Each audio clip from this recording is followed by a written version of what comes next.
Today's show is brought to you by Audible. Audible is offering our listeners a free audiobook with a 30-day trial membership. Just go to audibletrial.com/itslayspodcast and browse the unmatched selection of audio programs. Download it title-free and start listening. It's that easy. Go to audibletrial.com/itslayspodcast. Let's just get right into it. Gee. 5, 4, 3, 2, 1. Well, I'm getting ready to watch a video. Really?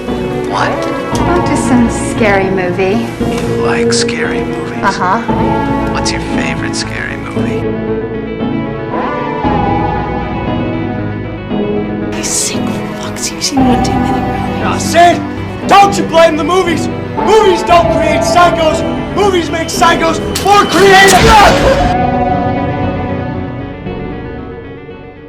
Hello, horror hounds, and welcome to the It Slays podcast.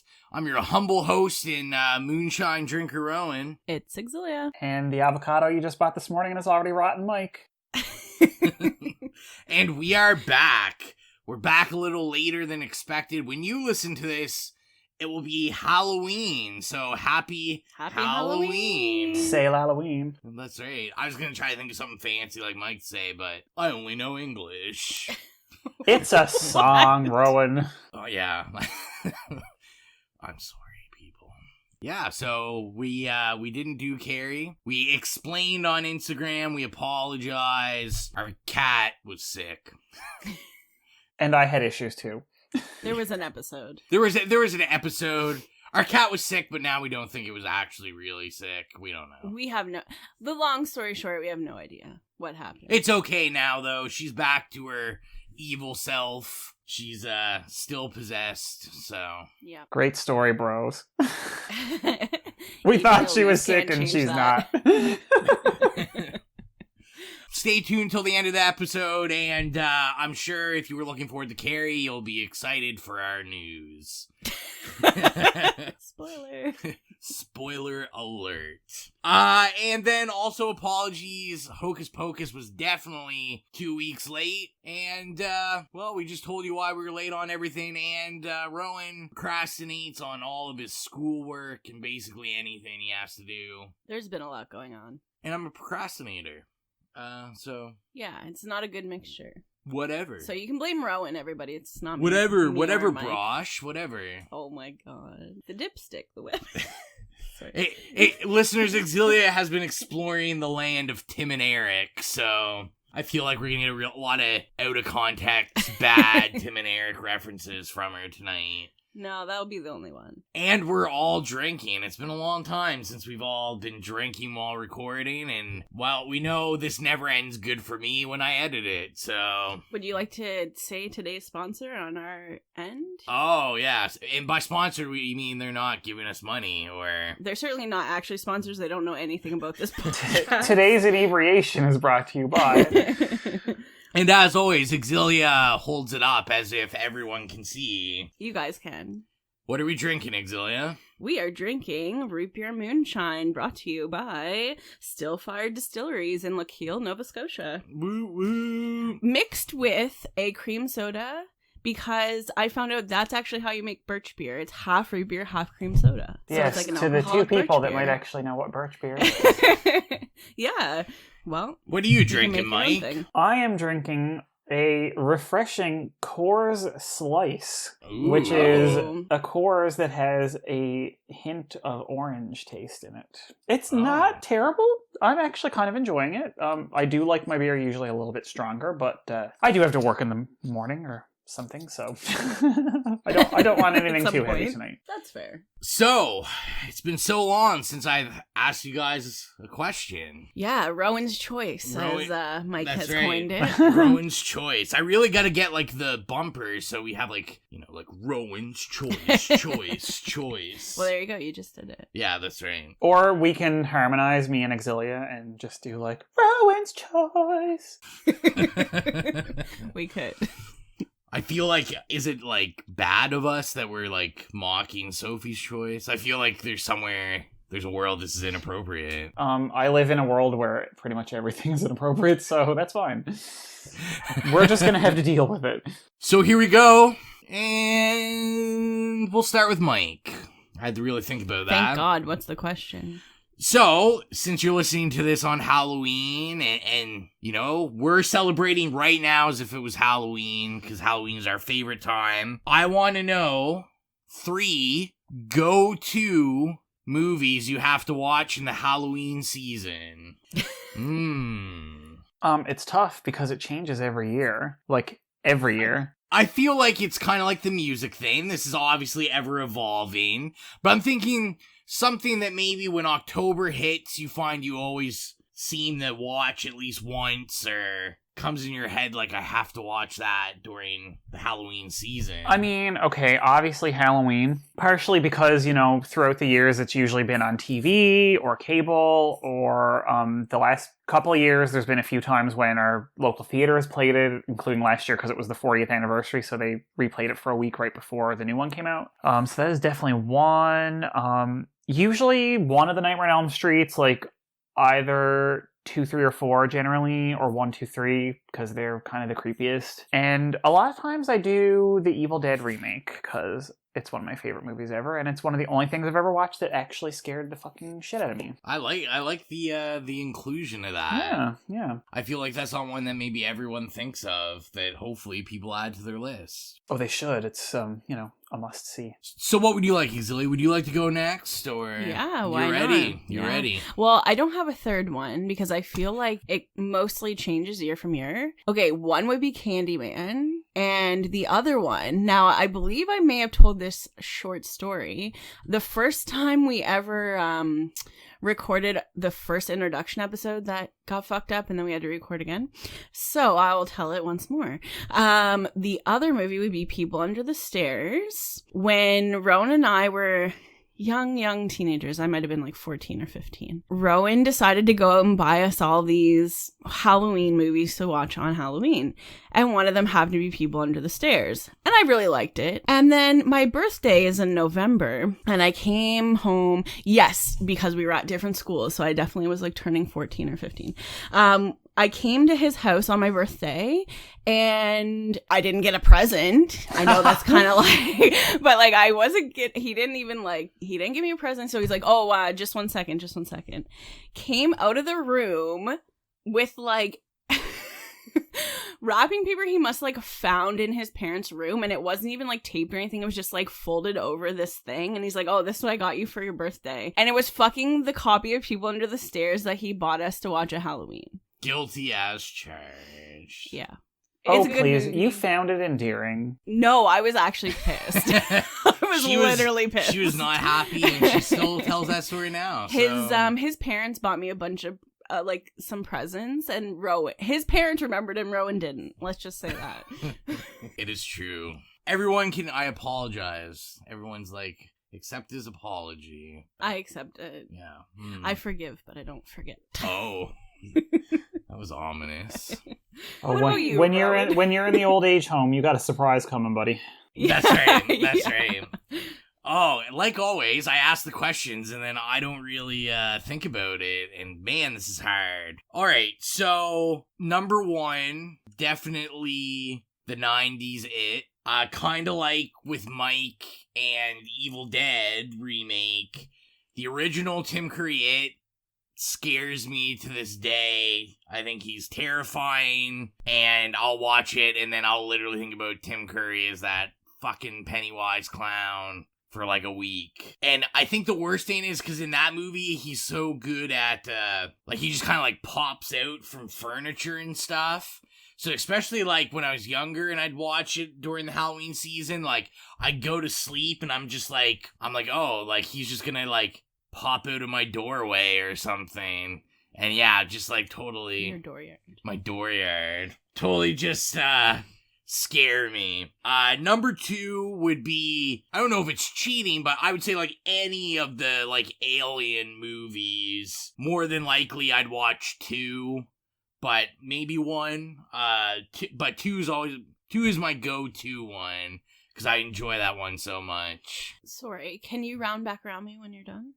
Oh, okay, sure. I came up with a third one. She came up with a third one. Man, yeah, and this is really hard. And then for the third, I'm going to kind of be like Xylia in last episode where, you know, she was a cheater. Where she was a cheater. Because this is kind of a new thing. Is not necessarily a movie. My third is every Halloween I want to watch something directed by Flanagan. That's like my goal. I've never not seen a Flanagan film I don't like.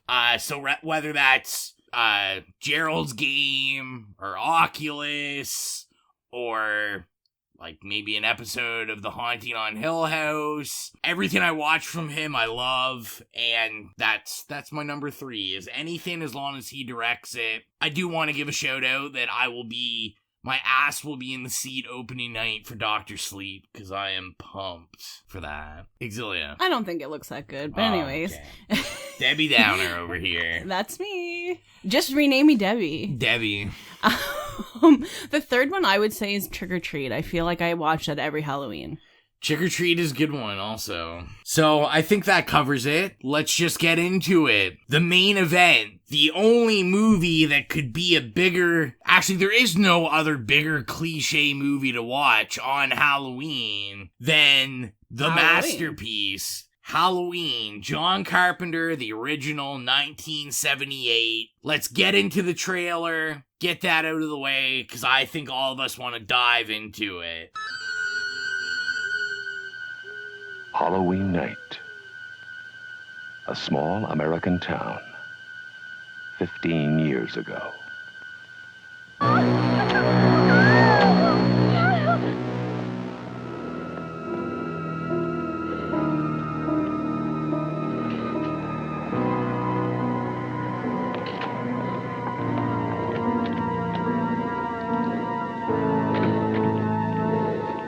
Michael?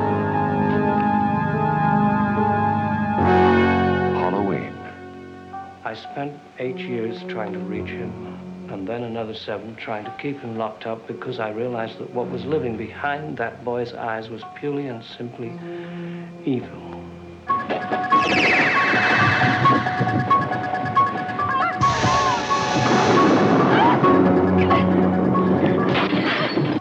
I think he'll come back. Exploring uncharted territory. Totally charted. Just talk. Sure. The only reason she babysits is to have Halloween.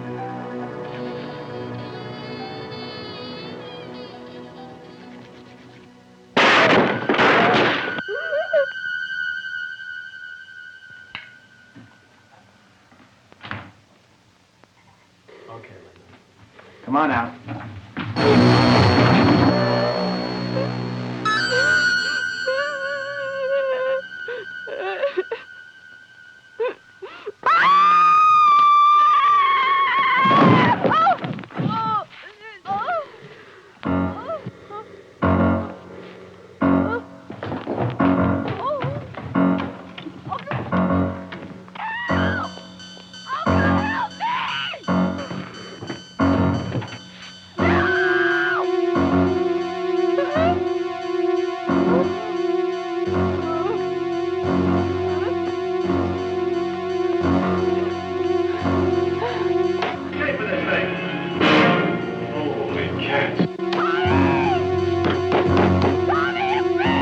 Halloween, the night he came home.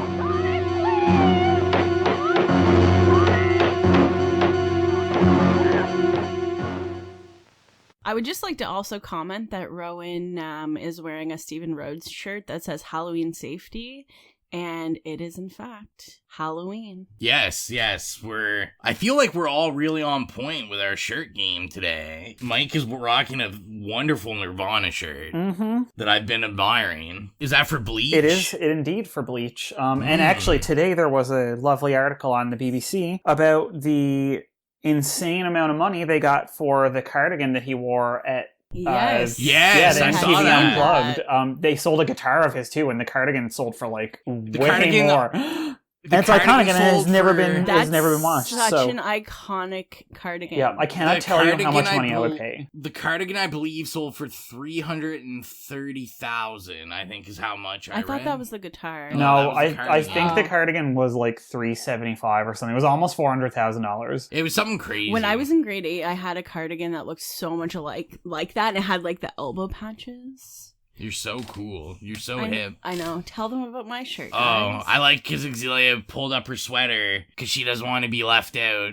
So I have two horror things on. Xylia's wearing my Friday the 13th sweater. It's very comfortable. And underneath, she is also wearing a Stephen Rhodes Bloody Mary shirt, which we all know from past episodes, Xylia thinks she actually witnessed Bloody Mary, but we all know she didn't. Oh my god, I did.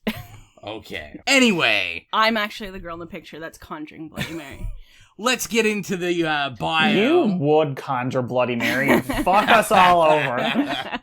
Jesus Christ, Xylia. So let's get into this IMDb bio. 15 years after murdering his sister on Halloween night in 1963, Michael Myers escapes from a mental hospital and returns to the small town of Haddonfield, Illinois, to kill again. Yes, that is the plot of the movie. Exactly what happened, yep. I mean, I feel before I get into the, our generic questions that everyone knows I'm gonna ask, we should probably address that, one of the most iconic horror movies of all time. I mean, we said that about Nightmare on Elm Street, but I feel like this is even more so. This is like one of the grandfathers of modern horror. I would say Psycho's like the great-great-grandfather. But, just iconic.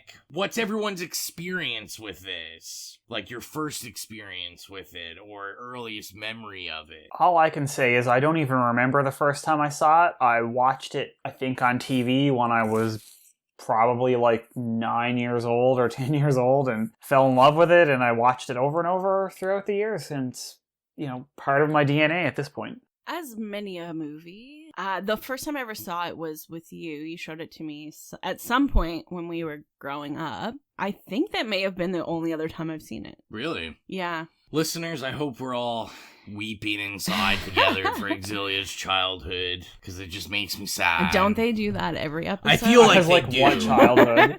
She skipped right over childhood. And I feel like you, Mike, when I think about it, it just seems like this movie's always been with me. Mm-hmm. Absolutely. I would assume somewhere between the age of 6 and 10, I would have seen this. I don't know, maybe younger, but I mean, Michael Myers has always been a figure that I knew, not personally. Yeah, we had a personal relationship. He's in your contacts. Yeah, that's right.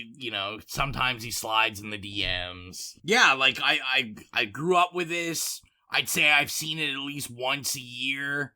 Growing up, it was always a movie that, me or friends had on VHS and you'd put in, just to scare yourself with. So yeah, I feel like I've always kind of been with me, like I said. Also, I figured we could briefly touch on John Carpenter. This was his first foray into horror, I would say. What did he do before that? He did Assault on Precinct 13. Oh, one of my fucking favorite movies ever. Brilliant masterpiece, excellent soundtrack, great cast. And so this was his second film. The man has had an iconic career ever since. With a few dips, of course. Everyone. But I mean, over the course of several decades, obviously, nobody's catalog is going to be completely consistent. A couple weeks ago, because Rowan's doing the October challenge, and most of the time, I just fall asleep, because that's what I do in life. And but one of the times he's watching Body Bags, and I stayed up, and I even when I was about to fall asleep, he was like, "Can you pause it so I can watch it again tomorrow?" Yeah, Body Bags is quite good. That. Yeah, I liked it. I feel like Body Bags is really kind of an underrated one in his repertoire. I feel like the real deep horror heads know that it's good, but it doesn't have that mainstream pop like some of his other ones. And, like, I figured, like, obviously the two key ones I figured I would shout out is, like, The Fog as well as The Thing, which to me is... Oh, that's why they were watching it. Yeah, well, and that's a good thing to bring up now. I was going to say I had noted that was a really cool... Because this would have been pre The Thing when he did it. Mm-hmm. So The Thing, Xylia's looking with wonderment. Pre The Thing. What do you mean? So This The movie Thing... came out before his The rendition Thing? of The Thing. That's a remake of The Thing. The Thing is like from the 50s, I think? Yes, 40s it was or a 50s. Howard Hawks movie. Yeah. Oh, okay, that So, makes sense. but very, very cool watching it now that he would go on to make a remake of The Thing. And that, Yeah, it was like 4 years later he did his own Yeah. version, which became more well-known than the original version. There's two movies I always get mixed up. Is The Thing where they're like in Antarctica? Yes. Okay, my dad, when I was growing up, my dad was like, you have to watch this movie. It's so scary. And the whole time I was like, what the fuck? I was also like 13. I would say, like, to me, The Thing still is like the benchmark for practical effects in horror. Mm-hmm. It holds up today, and it's crazy. Like, And for tension. yeah, it's just it's amazing, and for Kurt Russell, It's slow paced. The Thing. I think so. I guess.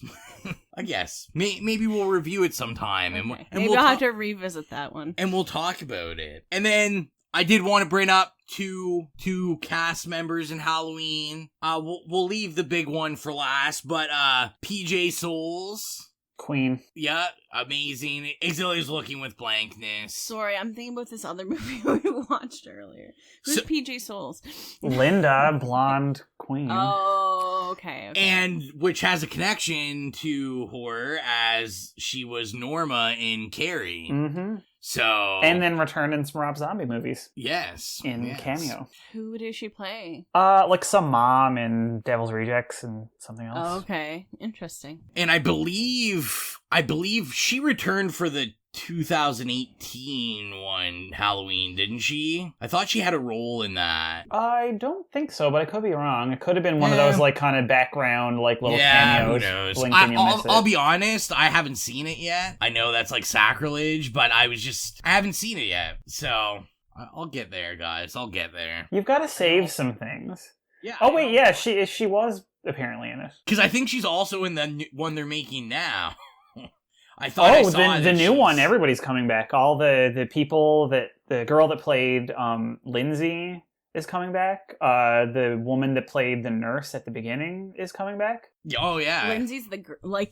kid. Yeah, the little kid. kid. Yeah, the actual actress that played her in the original is going to be back playing Lindsay Wallace in the new one. I know this isn't like the part where we talk about the movie yet, but we're talking about the movie. It was really weird when Bob, that's his name, right? Bob. When him and Linda, right? Were in the van. Bob and Linda. Oh my god, just like Bob's Burgers. I just got it. I just got it. Oh my god. Anyway, go ahead.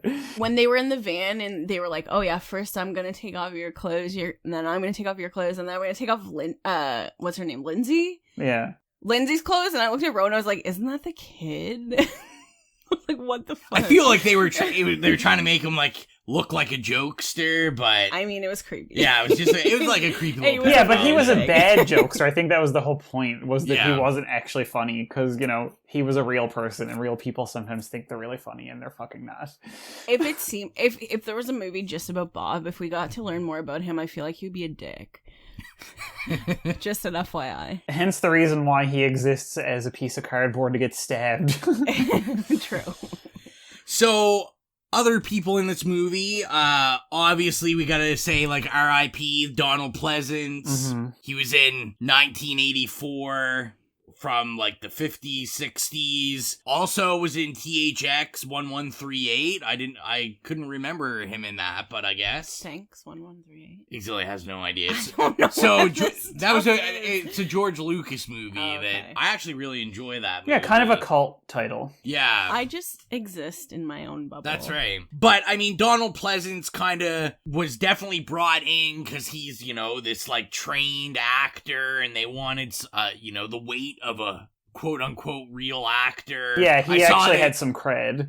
Yeah, and John Carpenter basically said that was like the only person that said yes to the movie. Once they got him, they couldn't really afford anyone else that was like super notable. His character in like the Rob Zombie one is played by Malcolm McDowell, right? Yeah. Okay. Yep. Dr. Loomis, which is kind of funny because the girl, one of the women that played, I forget who she played, but she's credited as Annie. Nance. She played Annie because she's the best part of this movie.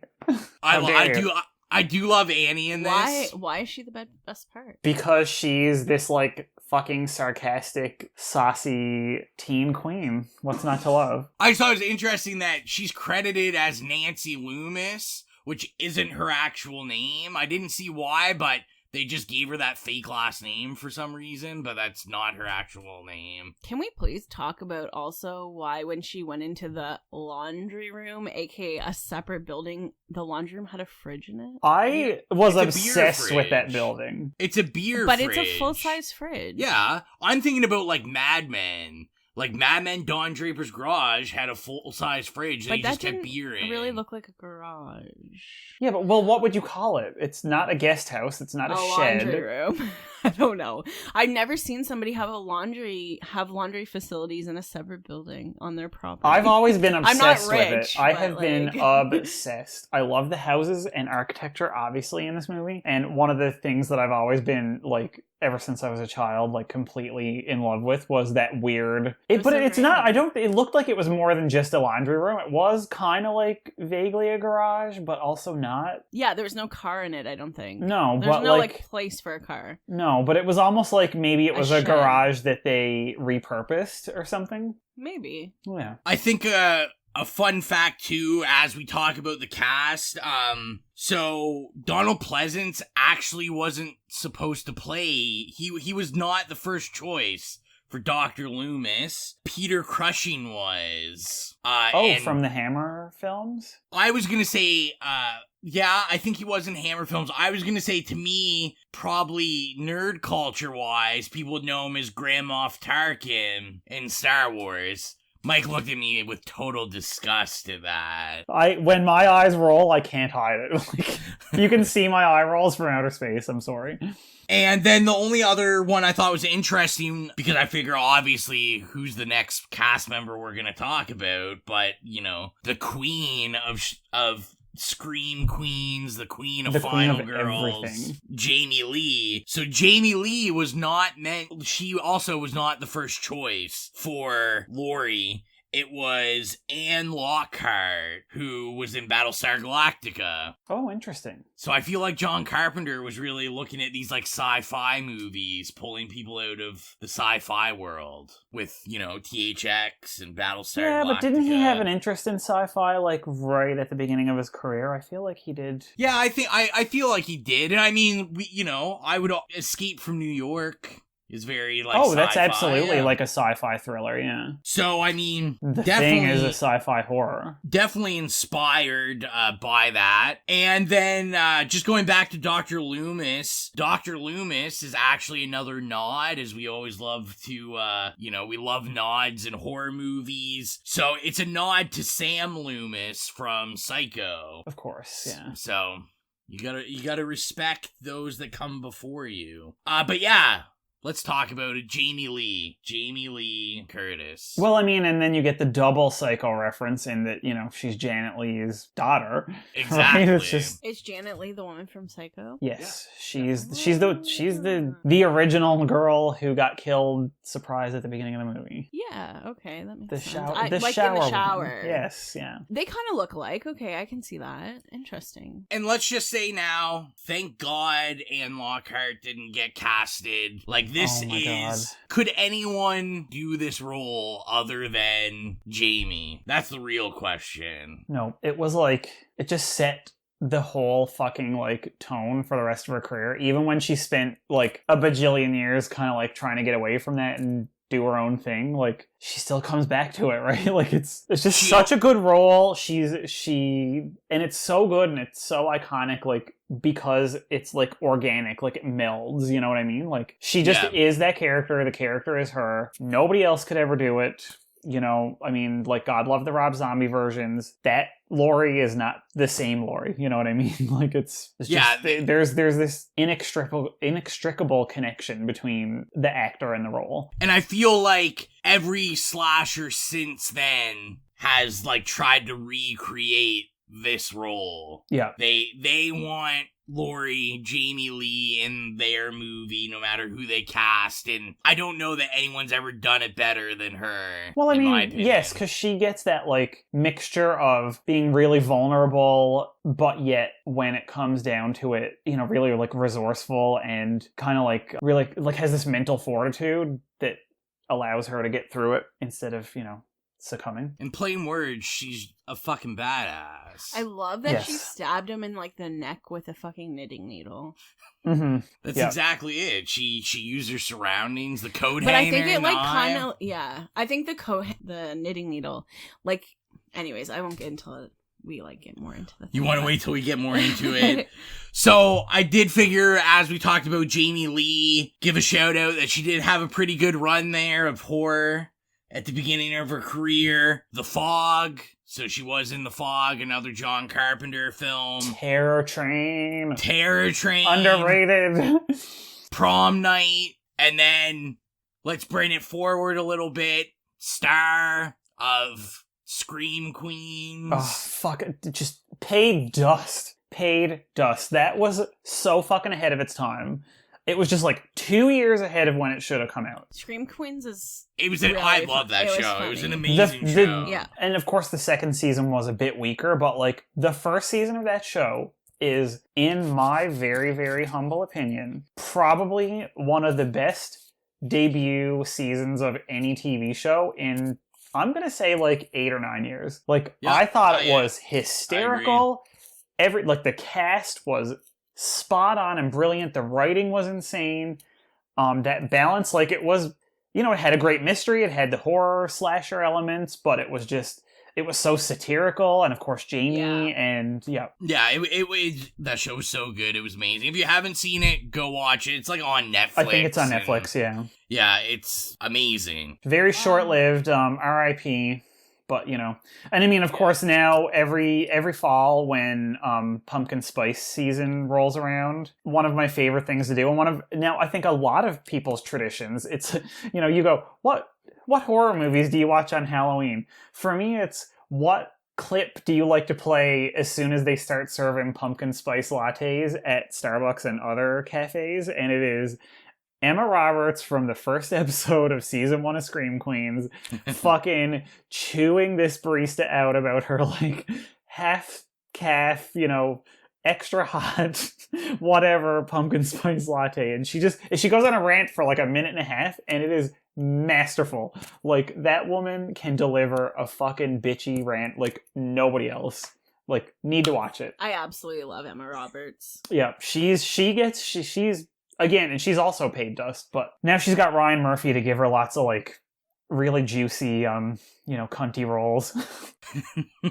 He gets it, you know? Yeah, he does. Oh, yeah. Let's start at favorite scenes. Xylia. No, don't start with me. Okay, Mike. Favorite scene. Favorite scene? Or favorite scenes. Multiple. Nope, I 100% know exactly what it is. It is when Laurie, it's the beginning of that third act, the final act, when Laurie goes over to the Lindsay's parents' house, because I'm trying to remember their last name, the Wallace's house, and, you know, finds the bodies, and then Michael starts stalking her, and then they, like, it's all brilliant, you know, like, she kind of gets, like, put through the ringer right away, you know, like, having to, like, smash through the window, and, like, you know, being attacked and stuff, but, you know, also, like, the way that he ramps up the music that they had been playing the whole time, like, even the stock scenes with the other characters, the music didn't quite, like, it was a bit more tense and stuff, but, like, I found that, and that's one of the reasons why everybody loves this soundtrack so much, because he really, really does a really good job of, like, you know, this is the third act, this is when shit is now serious, like, we're down to the last girl, and just, like, that piano music, it just, it gives me chills. And then, of course, the rest of it, I just love that final act, you know, the whole final girl, resourceful. fight back. Roll up her sleeves, get stabbed a few times, thrown down the stairs. Although I will say that I was thinking about it as we watched it this time, her stab wound on her arm. I'm like, that doesn't look very. It wasn't really a stab. I think he just like slapped. It was a slice, yeah. Yeah, Xylia, do you think you have yours yet, or? Nope, you go. So I'll go ahead. So mine's kind of in that same section. I'm gonna really whittle mine down to like a 2-second shot where I was just like, I see it, and if I got really emotional, I'd weep at how beautiful it was. I'd get real serious there.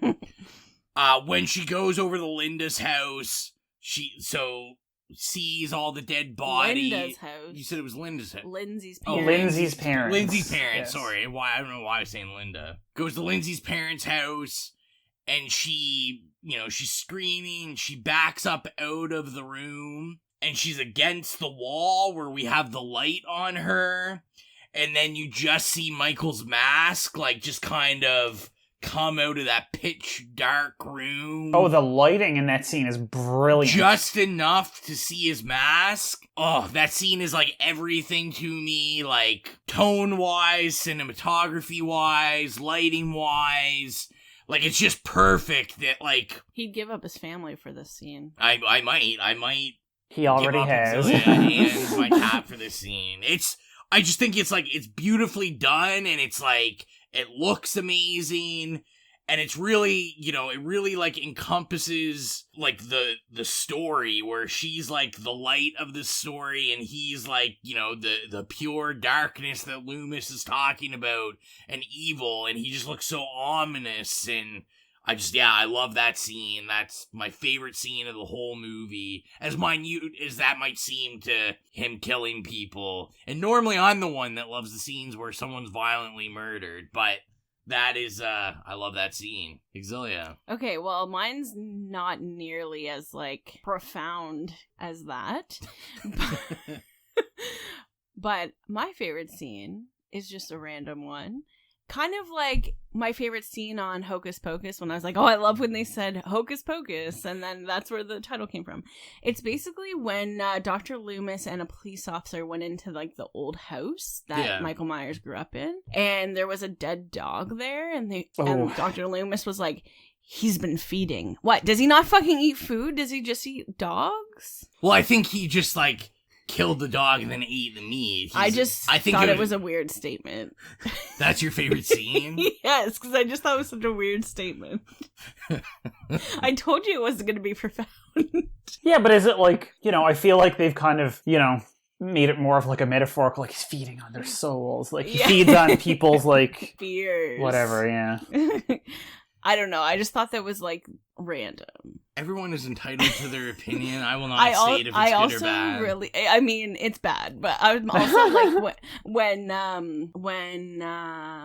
is it who's the one? Okay, so it's Jamie Lee Curtis, like Laurie. It's Laurie. And what's the name of the girl? Annie. When they're driving in the car and then they like pull up to where the dad was. Oh, and they're listening to Blue Oyster Cult. And yes, high, Don't Feel the Reaper. Yeah, and I like how she's like, oh my god, put it out, my dad's there. And then they roll down the window. Okay, first of all, you can just see the puff of weed smoke coming out the window. Like, and I love how they were like, oh, I hope he didn't smell it. Okay, in reality, he definitely would have smelled it. You were they were hotboxing a fucking car. That thing would be like smoking down the fucking road. Like, exactly. I'm sorry. I don't know what 70s weed was like, but yeah.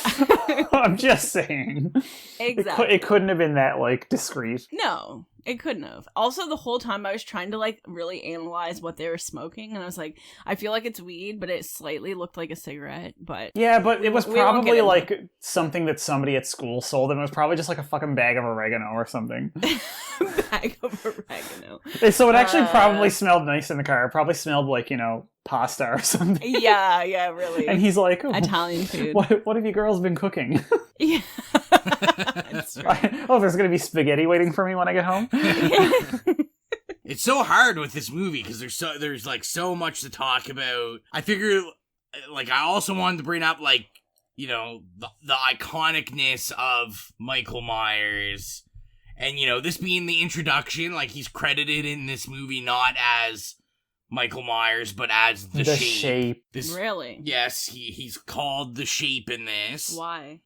Because that's kind of what he was. I had a good conversation when we were done watching this with Xylia, because, of course, Xylia got very angry at the end of the movie. Do you want to discuss that? My pet peeve, my absolute pet fucking peeve is when they don't die. When they're supposed to be dead.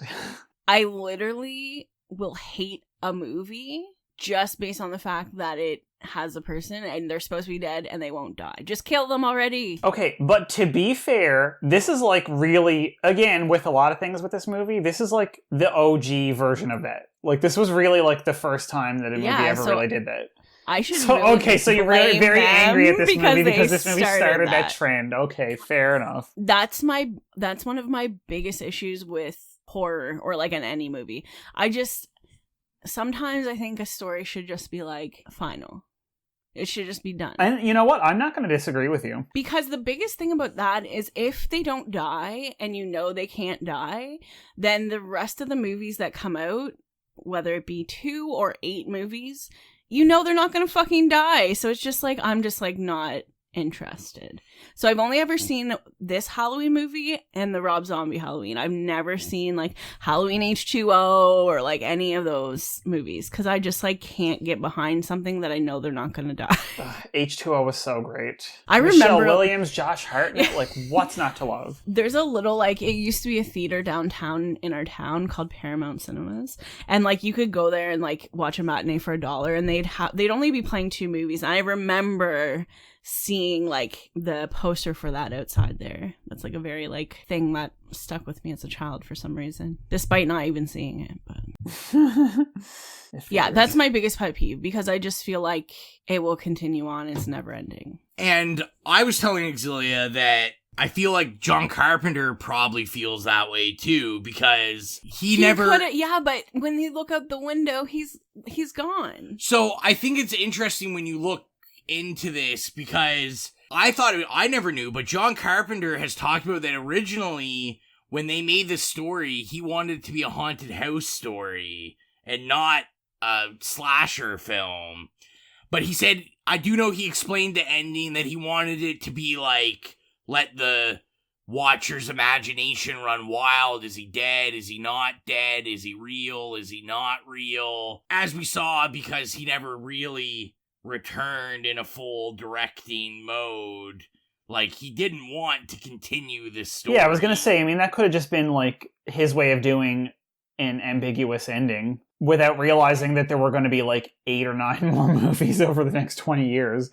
And that was probably the intention. Yeah. Yeah. But, you know, and that's what, like, they call him the Shape, right? And it's, like, because he's this, like, void, this evil, right? And I feel like it was just like, oh, evil never really dies, so, you know, you have to keep vigilant. But then it's like, no, it just keeps coming back, and, like, you can't kill it. And then Busta Rhymes stars in your movie, and... oh my god, that one was fucking awful. That is the only movie that I've ever walked out of.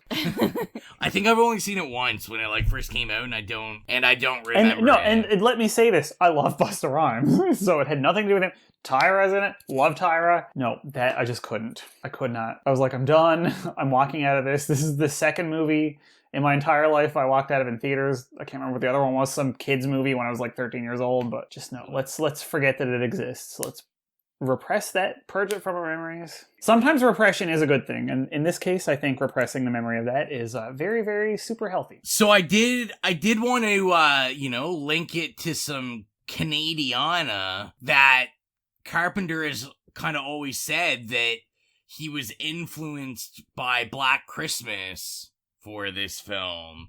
That's kind of what he... I've never seen the original, but I would like to see it this Christmas. Oh, Black Christmas is literally one of the Christmas movies I watch every year. And you guys know me, for most of my life, I've hated Christmas. But I will always watch, of course, Lampoon's Christmas, because how could you not? And Black Christmas and Mixed Nuts. They're like some of my What's Christmas... Mixed Nuts? Oh my god, it's this brilliant movie with like Steve Martin and Adam Sandler in it from like the 90s, and it's about a like it's excellent. You'd love it. You should track it down. Everybody who's anybody in the 90s, late 90s is in it in comedy. Interesting. I'll have to look. Juliette Lewis, Lover, Queen. I've never seen the original. It was filmed in Toronto, and my intention was to like go see where it was filmed before I left. It didn't happen, obviously. I have seen the remake, and I know people hate on it, but I liked it. Whatever. It was one of the probably 3 or 4 movies that I saw when I was a teenager that actually like made my skin crawl. Like Texas Chainsaw Massacre and stuff. Like this goes right up there with it. I can't remember it. I don't know if it happens in the original, but in the remake, they like make cookies out of a girl's flesh with a cookie cutter. No. The original is very much like you almost couldn't even call it a slasher movie. It's a real slow burn. It's all about like kind of mood and atmosphere and like setting up the characters and stuff. But it is really fucking creepy. The acting in it is great. Andrea Martin, who was in SCTV, like, you know, we all know her as like a comedian. She's in it. There's some really beautiful shots in it too, and there's a couple of really good kills. And the ending of it, to me, is hands down probably one of the best slasher or horror movie endings of all time. Interesting. Yeah. I'll have to watch it because I really like the cookie cutter thing. But well, there's no cookie cutters. It's not very violent at all. Like there's a couple of kills in it, yes, but it's all very like subtle and off screen. And again, it was kind of like a pre-slasher. It was one of those movies that had tropes of slasher movies in it. But I think that came out in 1974. Yeah, it was a couple of years before Halloween, like maybe 2-ish. Interesting. But definitely this Christmas season, I'll have to watch. Oh, it's one of those that maybe it'll be a Christmas movie we'll have to pick for the season. Oh yeah, great. And I will say there is one thing in it because and speaking of the great cast, Margot Kidder is in it. This was like Margot Kidder like right at the beginning of her career, so she was just like, you know, fucking tearing the roof off of it because Margot Kidder is insane. Like, no, that's considering everything that happened to her. Let me rewind on that. Margot Kidder is a powerhouse. She is really good. Like, she does not get enough credit for being like a really powerful actress and like really charismatic. She's in this and she plays this alcoholic sorority girl, and she has a wreath on the door of her bedroom that has like, instead of like bulbs and stuff on it, has little tiny mini alcohol bottles. I'm telling you, for 3 solid years when I lived with my friend Tina, I would make a wreath every year and put little alcohol bottles on it in honor of Margot Kidder's character in Black Christmas. Nice. As we were talking about before with Mike Myers, and I mean, he's obviously become like this icon now. Like, where is he in that like top 3 for you guys of like iconic horror? Because I mean, I feel like a lot of people would argue that he might, you know, he's number 1 on a lot of people's lists as like the most iconic, you know, boogeyman or villain in horror. I mean, to me, I'd probably have him at number 1. I think he was more impactful to me than Jason Voorhees or Freddy or... See, I had this conversation briefly with Rowan. I know you guys love slasher movies, but I'm not like a huge slasher person. But when I think of like iconic villains in Halloween, even like I guess horror. Or in Halloween in horror, I guess too, because I'm like on the outside looking in the way that I'm not like a huge slasher person. I always think of Freddy, Jason Voorhees, and Michael Myers. I think they're the 3 like those are the 3 big the Holy they're Trinity, like they're like the canon almost. Mm-hmm. The Father, the Son, and the Holy Ghost, but who is who in this equation? I'm not sure.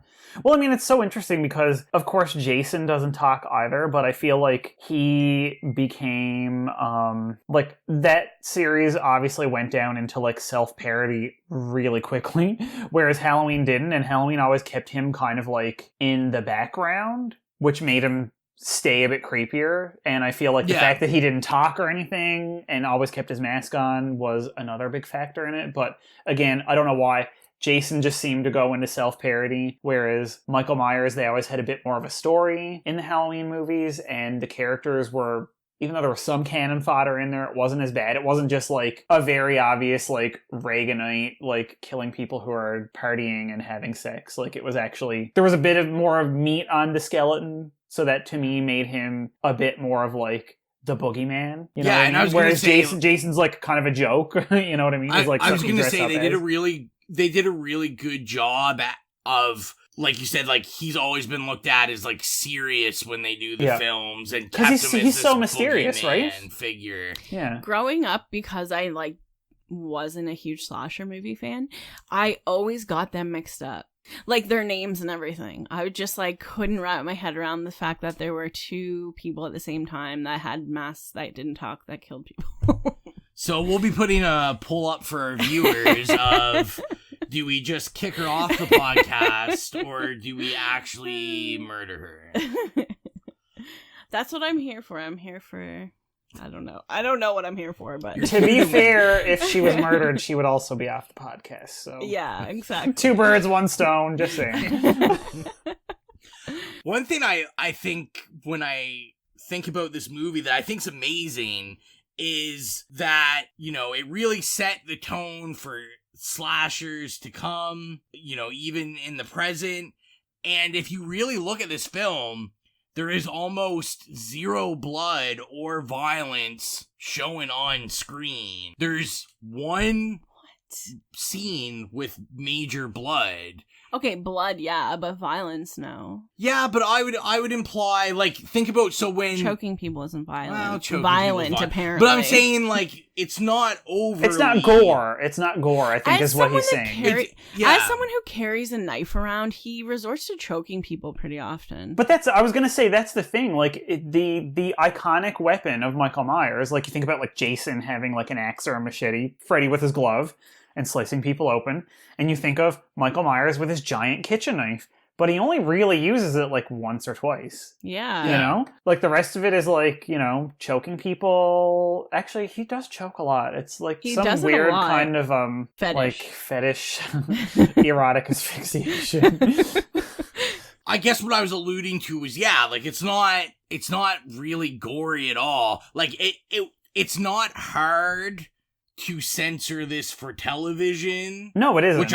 Which I think was, you know, Carpenter was very smart with that, where Carpenter, to me, showed you that you could make something suspenseful and not be, like, gory or anything. But that's like the influence that. of Psycho. Like we were talking earlier, how he clearly admires Psycho. He took the star's daughter and one of the co-stars' names into his movie. Like, that's what Psycho did. It, like, had several very violent moments, but it was cut and directed in a way that you don't actually see what's happening. Like, it's not actually gory, even though someone's, like, getting stabbed to death. I did find I was, like, quite on edge. Okay, do you think reverse desensitization is a thing? Sensitization? Because when I was a teenager, I found nothing scary, nothing violent.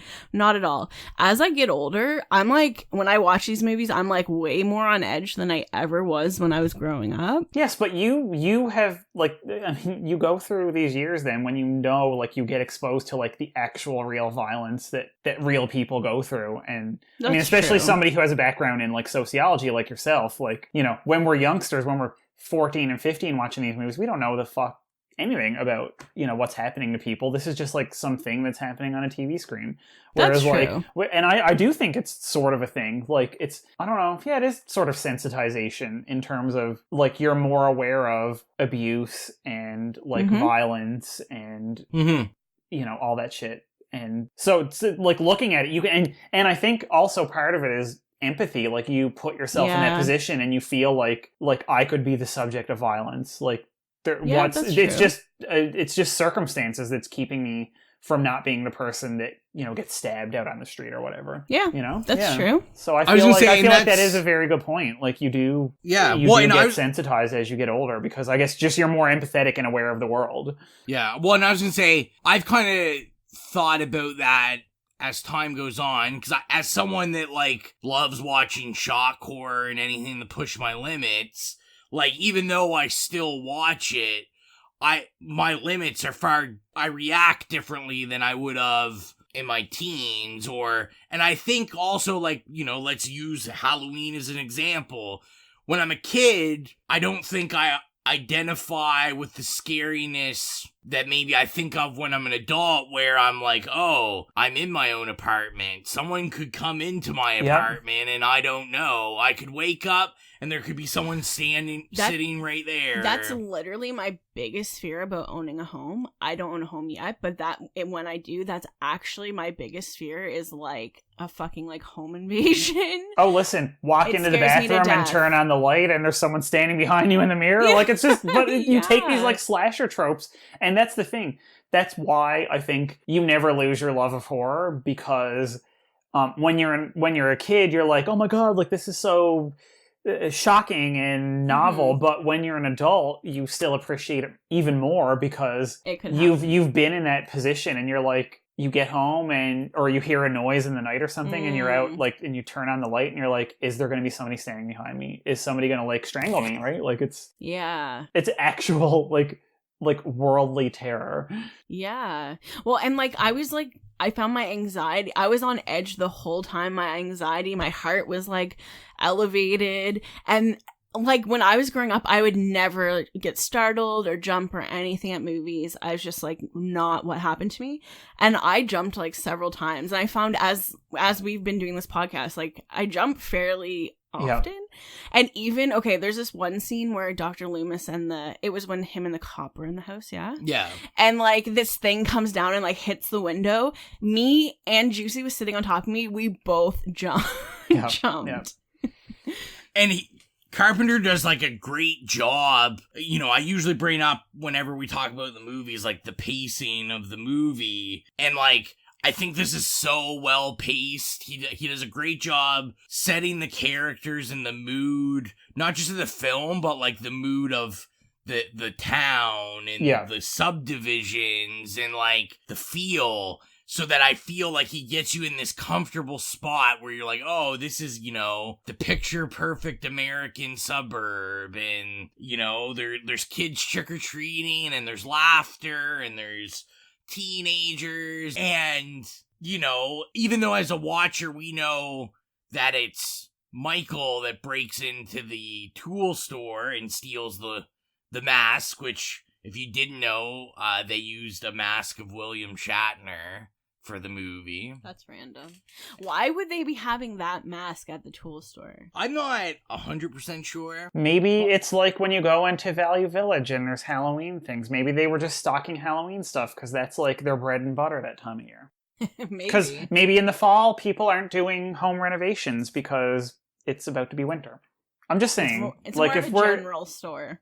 Yes, exactly. But I was gonna say, like, you know, even though we know it's him that's done it, you know, they automatically are like, oh, it's just the teenagers around here because they have nothing better to do and they're just getting into, you know, causing some ruckus. And he does such a good job of like comforting you with this feeling, but then you're always reminded, we get hit with that music, and we get hit with you know, the little glimpses of Michael just like being a voyeur of this town just in the background. And it's just, he does such a good job at like making sure you're not too settled into the movie, knowing that something's going to happen. Well, that's why those like first person point of view shots are so great, because it takes you out of just watching like the girls and stuff, and then it's like all of a sudden you are also the outsider and you're looking from that perspective, and it's very jarring, and that jump back and forth, like, and I mean, he doesn't do it very often too, which is, it kind of keeps its power, right? Like it's just every now and then you get that moment where you're like ripped out of it and you're like, fuck, he is an actual person. I am literally looking through his eyes right now.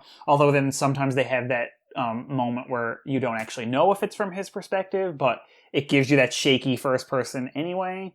So it keeps you on your toes, and like you said, it keeps you unsettled and on edge. It's like, is this him, or is this just like a red herring camera angle? But there are moments when you absolutely know, like, this is his perspective. It's this outsider force, you know, kind of invading the town. I think it's brilliant. Yeah, and I was gonna say too, like, this is probably a good transition in as we talk about the feelings and how Carpenter's making you feeling the music, the soundtrack, Halloween. Like, this is probably like I would say the most iconic horror soundtrack of all time still. I mean, this theme song's even included. I've seen this theme song and heard it on like $5 bargain store Halloween CDs for like kids. Like, Yeah. And Rowan had brought up while as we were watching it, and I had thought about it earlier in the movie. I hate to always come back to It Follows, but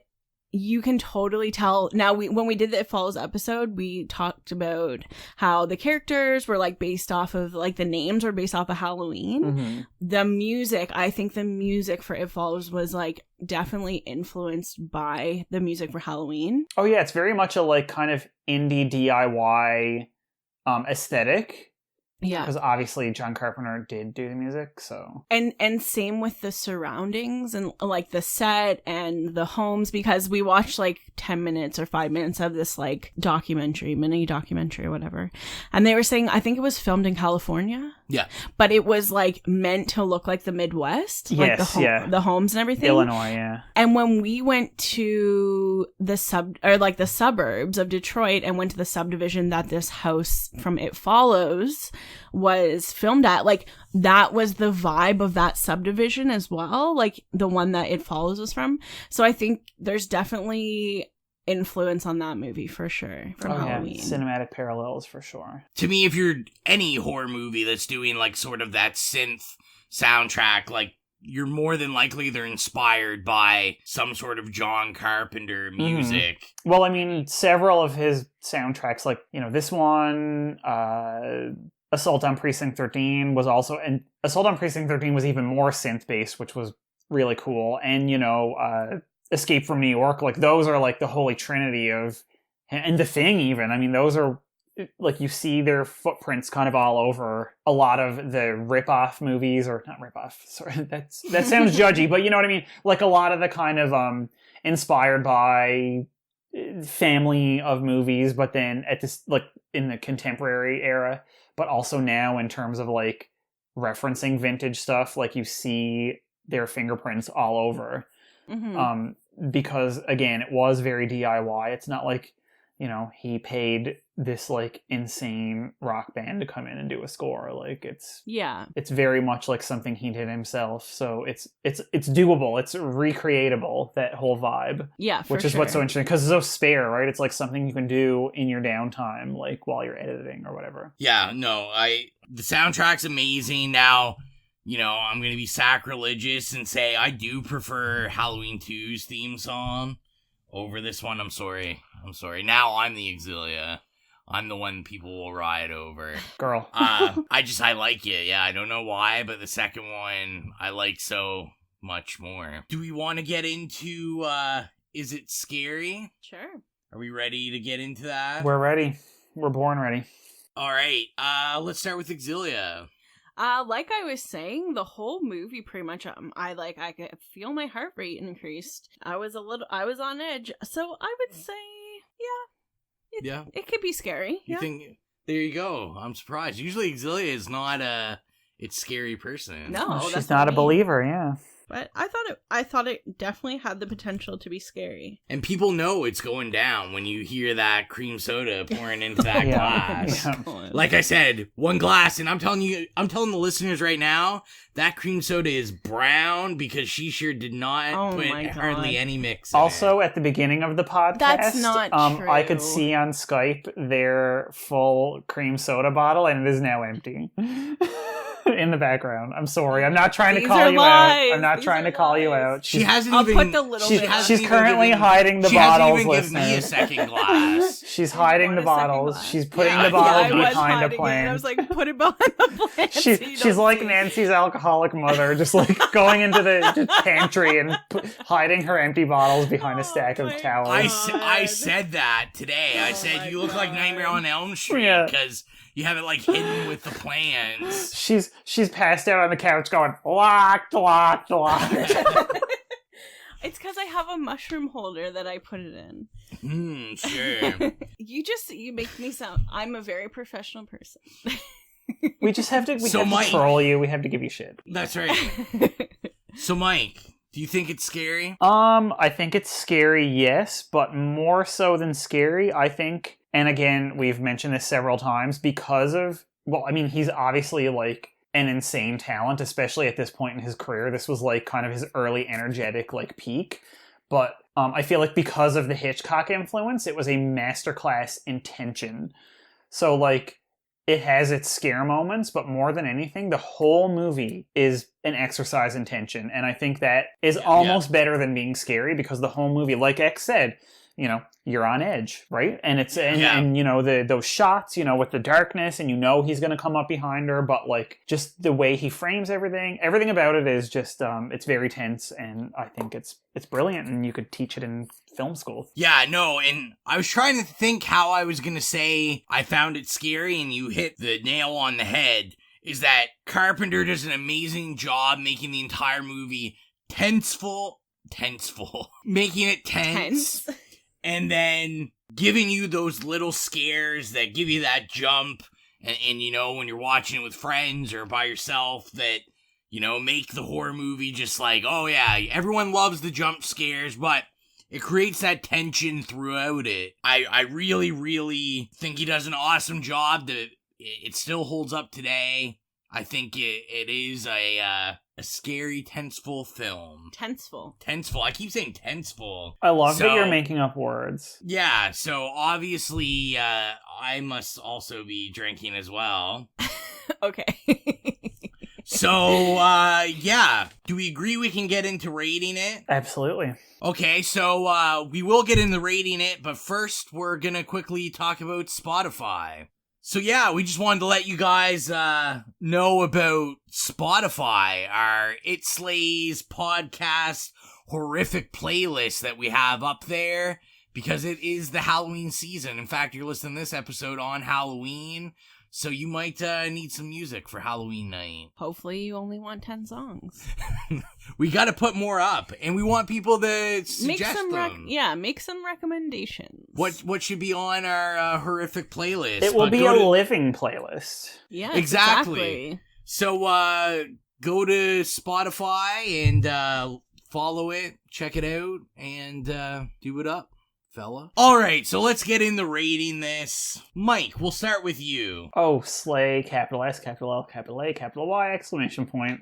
No explanation necessary. I'm sorry. Clearly, this is the daddy of them all, and the mommy, and it's everything. It impregnated itself and then gave birth to itself. That's how good it is. Yeah, it's very incestuous. Mm-hmm. I'll go next because Xylia always complains that I go last every time. Has anybody ever heard me complain? Never. You've never complained. As we all look away while we say that. Slay, capital letters, plus it's Halloween. I love this movie. To me, this is like everything I chat on with Hocus Pocus. And I was like, the nostalgia isn't for me, and, you know, this is just for kids, blah, blah, blah.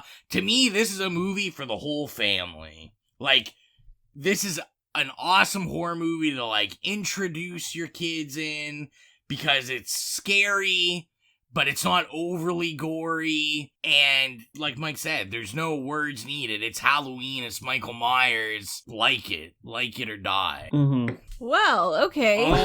So... Over to you, X. In terms of cultural significance, I say a slay. Okay, cricket. In terms of my personal preference, I'll say a yay plus. I definitely have a greater appreciation for it than I did when I saw it when you showed it to me when we were like 15 or 16. As I've said before in the episode, I'm not really a big slasher person. It's just not my cup of tea most of the time. So, yeah, I think it's great. I think in terms of cultural significance, I think it's fantastic. But yeah, I mean, as someone who doesn't really like slashers, I would put this amongst the top. All right, I like that. Okay, answer. Rowan was literally looking at me like we're getting a divorce I'm like, tonight. don't fuck this up. No, I want to add an extra question in here. As we have all seen at least more than one Halloween movie, is this your favorite Halloween movie? Absolutely. In terms of the series. I mean, I've only ever seen this one and the Rob Zombie Halloween. So as someone that has seen the Rob Zombie, do you prefer... There's people that prefer the Rob Zombie one. Yeah, people have lots of opinions about this. Including you, because you have lots of opinions. As we all do. I'm That's not a read. an opinionated person or anything. I've only ever seen the Rob Zombie one time in the theater. I remember it being a lot more violent, for sure. Oh, it was horrifically violent. I feel like that's an understatement. I mean, I like them both. Okay. Xylia's playing it neutral. She doesn't want to get yelled at anymore. Because I would have to see the other Halloween again to really think about it. Maybe I would show my kids this one before the Rob Zombie one. What kind of parent are you? The other day, or yesterday, we went to see Joker, and these two little, 6-year-olds just, walk in the theater and sit down in front of us with no parent, and I'm just like, what the fuck? And then eventually the dad came. He was, buying popcorn, and Rowan's like, parent goals. I was very happy. Also, side note for our listeners, if you haven't seen Joker yet, please go see it, because it is amazing. It's brilliant and also heartbreaking. That is all I will say about that. Mike, is it your favorite Halloween? I will have to say yes, because it has all the elements that I love. Especially the cast. I love Jamie Lee. I love Nancy Loomis. I love everybody in it. Even though there are elements, even though I had an issue with the Rob Zombie one the first time I saw it. Wait, who's Nancy Loomis? She's the actress who plays Annie. Oh, okay. But then Dr. Loomis is a person too? Yes. What? That's so confusing. We at the beginning of the episode, Xylia, before your third or fourth drink, we discussed that Loomis is not Nancy's actual real name. Yeah, and there's all these references. He's full of references, okay? Okay. Anyway, overall, it would definitely qualify as my favorite, and it's 100% the one that I've watched the most because I've seen it many, many, many, many times. There are a lot of elements of the Rob Zombie 1 and 2 that I really enjoy, and some parts of it that I even like more than some parts in the original. But overall, the original I find is more enjoyable, whether that be because I saw it first and 8 million times, I don't know. I like number 2. I really love number 4. I think it's an underrated entry in the series, and H2O also has a lot of really cool elements. But as much as I love all them, the one I revisit the most and that I will say show other people and say, come over, let's watch a movie is always Halloween. Yeah, I was going to say, like Mike, this is the one I've seen by far the most. I see this probably once a year at least. But I will say, Xylia won't be the only one that's going to take heat on the podcast. Join the club. This is not my favorite Halloween. I am in the camp, even though we're very small, that I do really, really love the second one. I knew you were going to say number 2. I know. I know there's a lot of, I get it, though. I understand it. But as someone that likes their movies a little more bloodier, a little more schlocky, a little more with some more tits in it and shit. Yeah. Yeah, I like the cheesiness. I like, but that's all part of it. I like cheesy movies too. I like how it's a little more grindhouse than this. It's not as refined. I also like. Well, no, because John Carpenter didn't direct it. Yeah, but that's the thing. It's you. There's not as much artifice and technical pizzazz to distract you from the just schlocky plot. So I understand. I totally get it. Exactly. And also we do love a sequel that picks up right as soon as the other one left off. Yeah. You have to appreciate that. I do. I've always loved that about number 2. I do. And don't get me wrong, I absolutely love it, but everyone appreciates Mike and not us probably. So let's get into the budget game. Great. It is that time. I thought Mike was for sure gonna lose because as we were watching the special features, they specifically said what it costed and what it made. And I said, I hope you weren't listening, Xylia. And she looked at me and said, what? And then I said, perfect. Absolutely perfect. So it is that time. We're gonna start with what it costs. This came out in the 70s, right? Yeah, 78. Mike, how much do you think it costs to make? $2 million bucks. Knows. $2 million.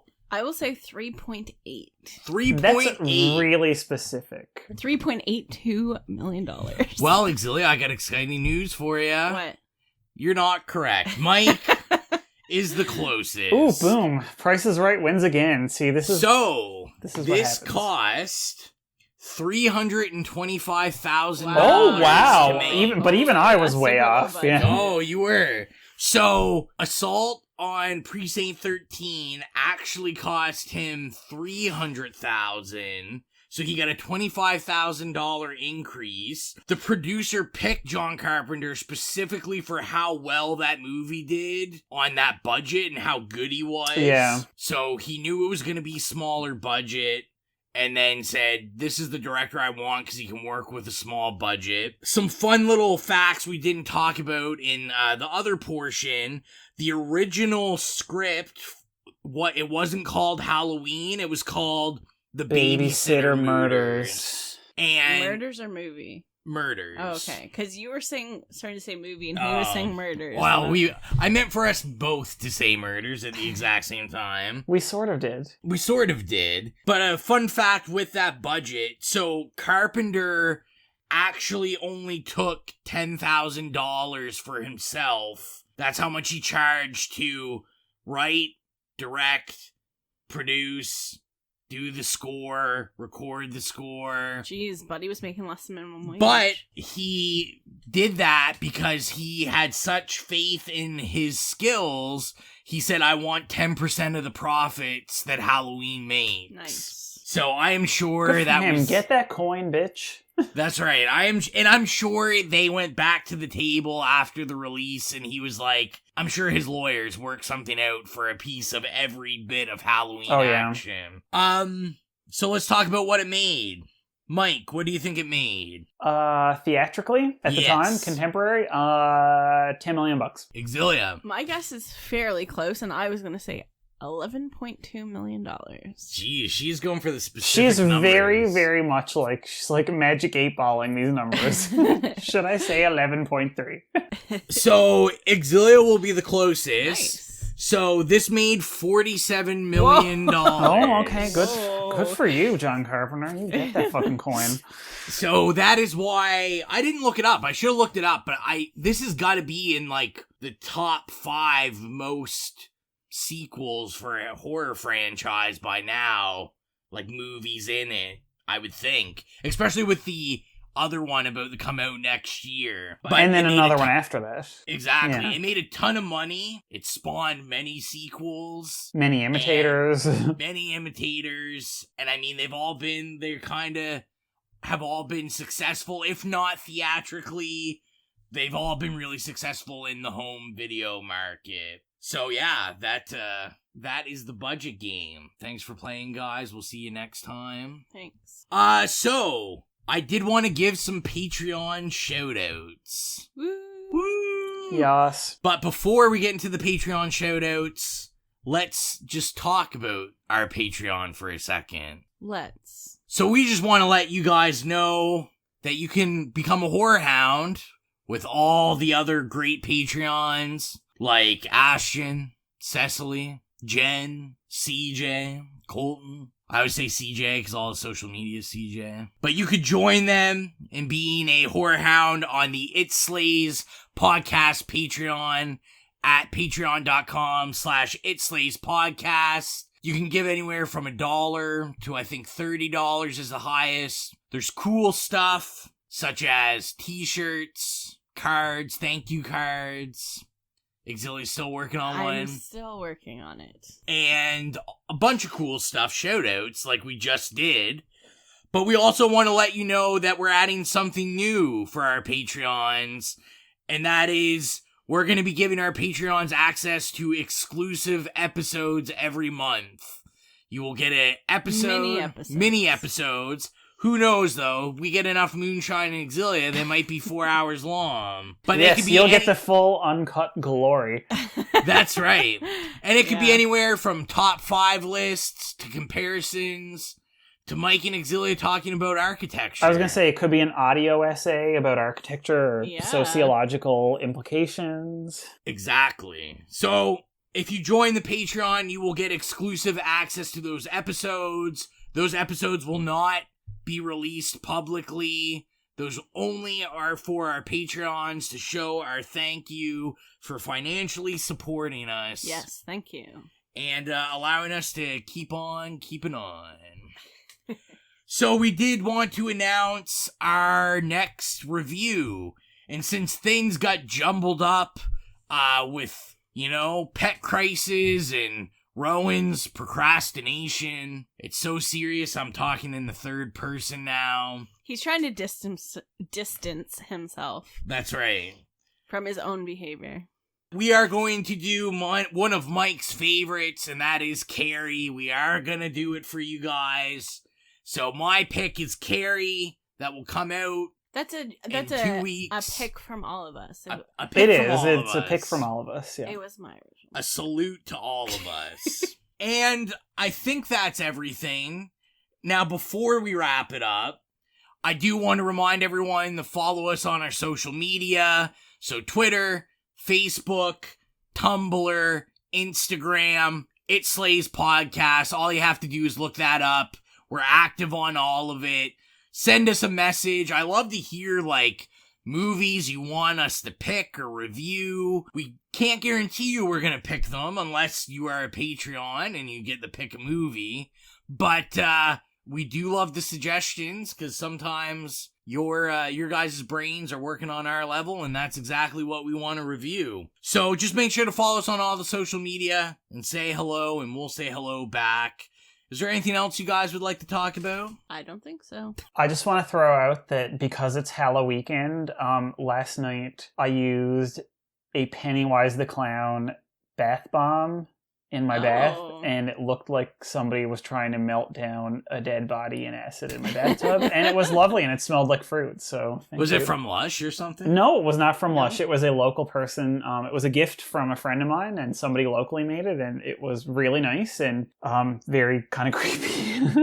And thank you, awesome. Halloween. This is the stuff we do this time of year. Happy Halloween, yes. Happy Halloween is how we should really end. Yep. Thank you. This is like our New Year's without it being New Year's. This is our Christmas without it being Christmas. Thank you for all the support and the love. Thank you all the people. We should say, because we haven't said it yet, that the our mini episode on, I guess it wasn't so mini, it was pretty long, on It Chapter 2 on YouTube surpassed 100 views the other day, which is our highest listened YouTube one. We don't get a lot of traffic on YouTube yet, so It's just random.